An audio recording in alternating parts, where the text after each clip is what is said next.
Στη Θεσσαλονίκη θα συναντήσουμε την Εμμανουέλα την Αγκουράκη μαζί με την κυρία Κερασία Αγγελάκη Νικολίτσα. Είναι καθηγήτρια φυσικής αγωγής η κυρία Κερασία Αγγελάκη Νικολίτσα και θα μας παρουσιάσουν μία ευρεσιτεχνία. Τι είδους θα μας βοηθήσει να αποτοξινωθούμε, να χάσουμε βάρος και να γυμναστούμε ταυτοχρόνως.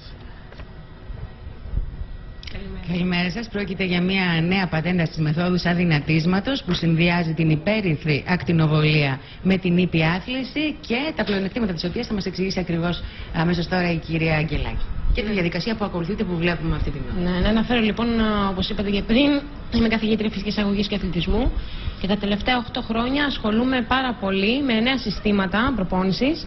Όπως έχω ασχοληθεί με τη δόνηση, έχω ασχοληθεί και με την υπέρυθρη ακτινοβολία. Τα δύο τελευταία χρόνια. Αυτό που θέλουμε να αναφέρουμε αυτή τη στιγμή είναι ότι είναι ένα καινούριο σύστημα προπόνησης που συνδυάζει υπέρυθρη ακτινοβολία και άθληση. Και αυτό είναι η παγκόσμια πατέντα αυτή τη στιγμή. Και αυτή τη στιγμή έχουμε το δίπλωμα ευρεσιτεχνίας. Δηλαδή η υπέρυθρη ακτινοβολία δεν είναι κάτι καινούριο, χρησιμοποιείται εδώ και πάρα πολλά χρόνια και από τη φυσικοθεραπεία και από την αισθητική. Τα τελευταία χρόνια όμως χρησιμοποιείται πάρα πολύ και ιδιαίτερα τα δύο υπέρυθρη ακτινοβολία με την άθληση. Η διαδικασία είναι η εξής, ότι κυρίως τα άτομα μπαίνουν μέσα στο μηχάνημα μαζί με το διάδρομο, φοράνε συνήθως μαγιό, κάνουν προπόνηση, είναι υπέρυθρη ακτινοβολία δεξιά-αριστερά, μπρος και πίσω, δεξιά και αριστερά.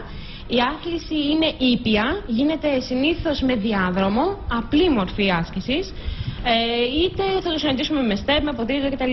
Και τι πετυχαίνουμε, κυρία Νικολίτσα, μέσω αυτού του τρόπου άσκησης? Δεν σας άκουσα. Τι πετυχαίνουμε, λέω, τα αποτελέσματα ποια είναι και πότε φαίνονται? Πετυχαίνουμε αδυνάτισμα.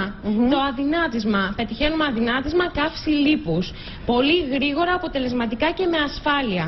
Δηλαδή τα τελευταία χρόνια ξέρετε ότι τους 2 τελευταίους μήνες όλοι κάνουν αδυνάτισμα, γρήγορες δίαιτες, εξαντλητικές. Εδώ δεν χρειάζεται να κάνουμε εξαντλητική δίαιτα, ήπια μορφή άσκησης και σωστή υγιεινή διατροφή. Επιβαρύνεται η υγεία μας, ο οργανισμός μας από την ακτινοβολία?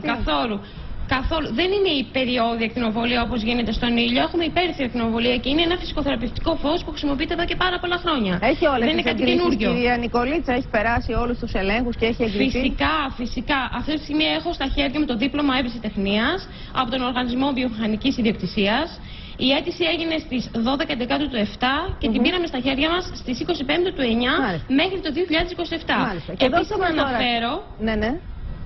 Να αναφέρω ότι εμπνευστής αυτής της ιδέας είναι ο κύριος Καμπόσος Δημήτρης, είναι καθηγητής φυσικής αγωγής και διευθυντής στο πρώτο λύκειο Άργους. Και λόγω του ότι υπάρχουν εξετάσεις αυτή τη στιγμή δεν μπορεί να βρίσκεται κοντά μας, αλλά έχει την καλημέρα σας. Κυρία Νικολίτσα, να μας δώσετε και ένα μέτρο για να συγκρίνουμε, κάνοντας μια κανονική, συμβατική γυμναστική κάποιος, σε πόσο καιρό χάνει τα κιλά που χάνει πολύ πιο γρήγορα με το δικό σας τρόπο? Ναι, να σας πω λίγο ότι ο κάθε οργανισμός είναι τελείως διαφορετικός και δεν μπορούμε να συγκρίνουμε τον έναν άνθρωπο με τον άλλον. Δηλαδή, μπορεί εγώ να έχω πολύ πιο γρήγορες κάθες από ό,τι εσείς. Αλλά εκείνο μπορούμε να πούμε ότι κάνοντας απλό διάδρομο και διάδρομο με υπέρυθρη ακτινοβολία έχουμε πολλαπλάσια αποτελέσματα. Αρκεί να αναφέρω ότι στο χώρο στο οποίο βρισκόμαστε του κυρίου Καρίδα, στη Θεσσαλονίκη, ένας συγκεκριμένα πελάτης, ο κύριος Μαργαριτίδης Μιχάλης, ο οποίος είναι πρόεδρος φαρμακοποιών Χαλκιδικής, μέσα σε 3,5 μήνες έχασε 22 κιλά. Μάλιστα, λοιπόν, θα σας ευχαριστήσω. Καταλαβαίνετε δηλαδή τα αποτελέσματα που μπορούμε να έχουμε, χωρίς όμως να εξαντλήσει τον οργανισμό του. Έτσι, όπως είπατε και εσείς όμως, άλλος οργανισμός. Με πιο υγιεινό και ήπιο τρόπο.